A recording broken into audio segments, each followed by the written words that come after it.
ابو نعیم نے بیان کیا، کہا کہ ہم سے سیف بن سلیمان نے بیان کیا کہ میں نے مجاہد سے سنا، انہوں نے فرمایا کہ عبداللہ بن عمر رضی اللہ عنہ مکہ شریف میں اپنے گھر آئے، کسی نے کہا بیٹھے کیا ہو؟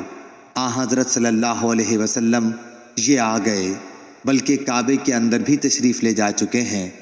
عبداللہ نے کہا یہ سن کر میں آیا، دیکھا تو حضرت صلی اللہ علیہ وسلم کعبے سے باہر نکل چکے ہیں اور بلال رضی اللہ عنہ دروازے پر کھڑے ہیں۔ میں نے ان سے پوچھا کہ اے بلال، رسول اللہ صلی اللہ علیہ وسلم نے کعبے میں نماز پڑھی؟ انہوں نے کہا کہ ہاں پڑھی تھی۔ میں نے پوچھا کہ کہاں پڑھی تھی؟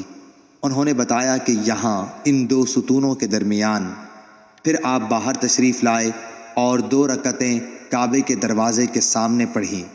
اور ابو ہریرہ رضی اللہ عنہ نے کہا کہ مجھے نبی کریم صلی اللہ علیہ وسلم نے چاشت کی 2 رکعتوں کی وصیت کی تھی، اور اتبان نے فرمایا کہ رسول اللہ صلی اللہ علیہ وسلم اور ابو بکر اور عمر رضی اللہ عنہ صبح دن چڑھے میرے گھر تشریف لائے، ہم نے آپ صلی اللہ علیہ وسلم کے پیچھے صف بنا لی اور حضور صلی اللہ علیہ وسلم نے 2 رکعت نماز پڑھائی۔